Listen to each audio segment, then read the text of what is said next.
What's up, everybody? Basement for Fun Games here, and today I'm going to talk about Splatoon 3, the Splatfest event that happened on Saturday, August 27th.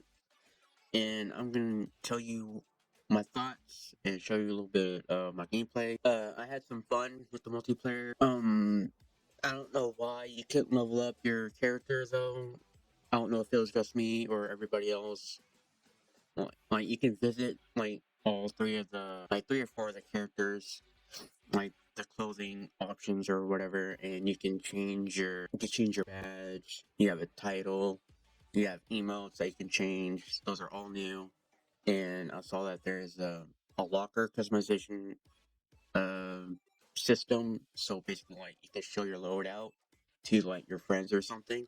That that wasn't in the demo, but I assume it would be in the full game on release. I feel that the gameplay was very familiar and but a little bit more tweaked and improved and played a little bit smoother and looked a little bit better with like the reflections and textures and the lighting.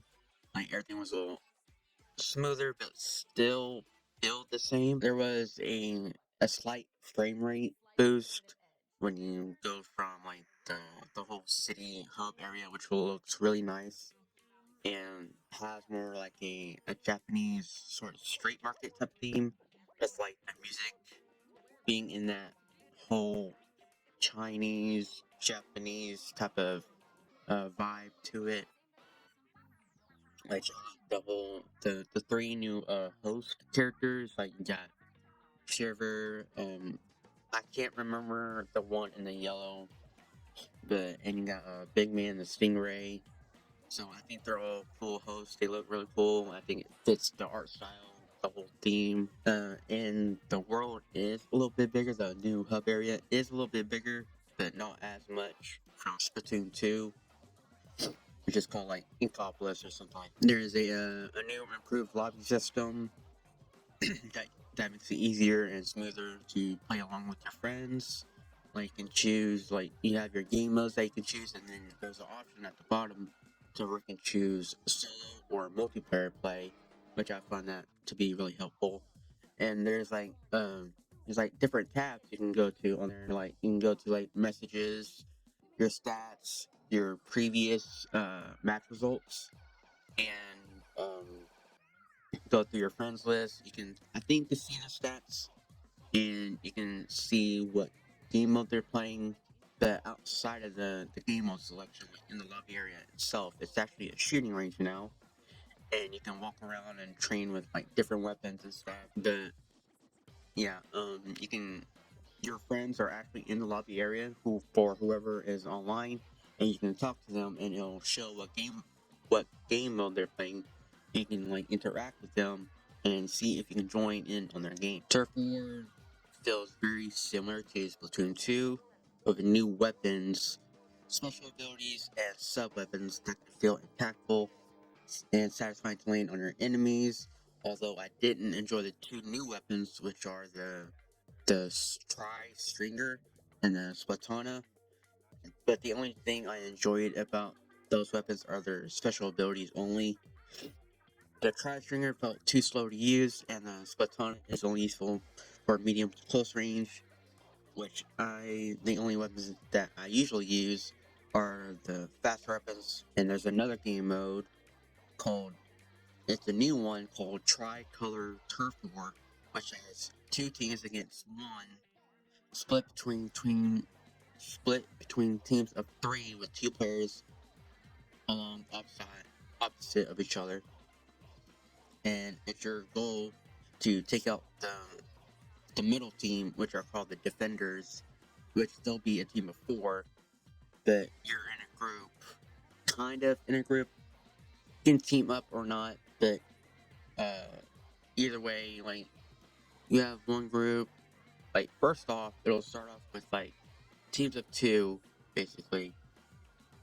Like there'll be two groups that have two teams. One team that has one color and another team that has another color, but it'll kind of group you up together a little bit, but you can still like spot each other.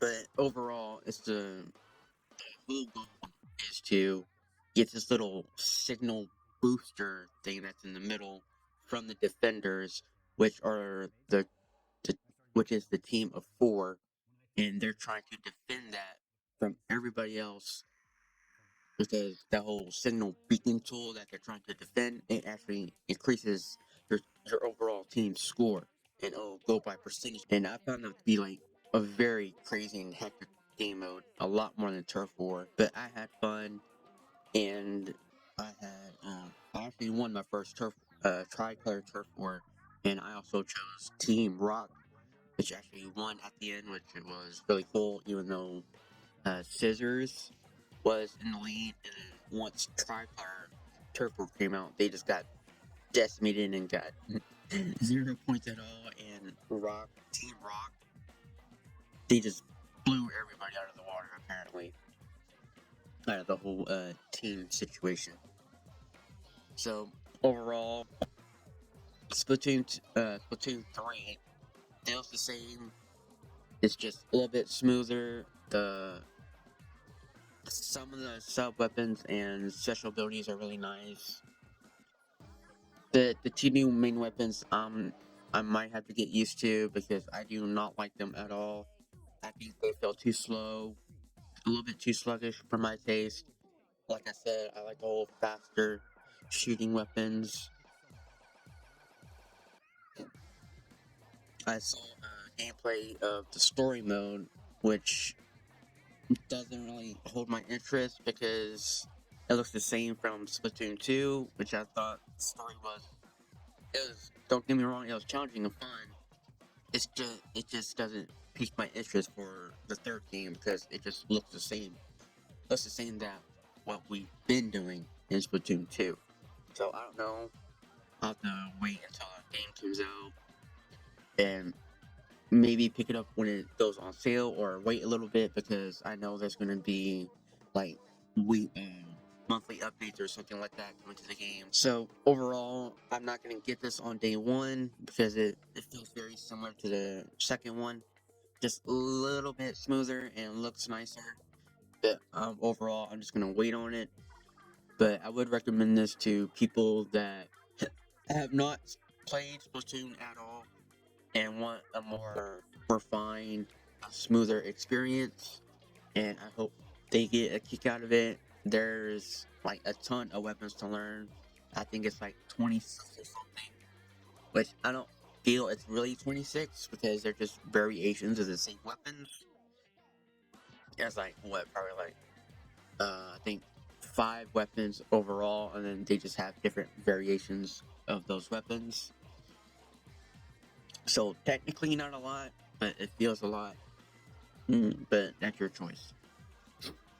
So yeah, overall recommend it to people that haven't played Splatoon 2 before, and if you haven't, for all the real diehard Splatoon fans that don't get tired of the repetitive nature of like inking on the same map over and over again, and just don't get bored of it.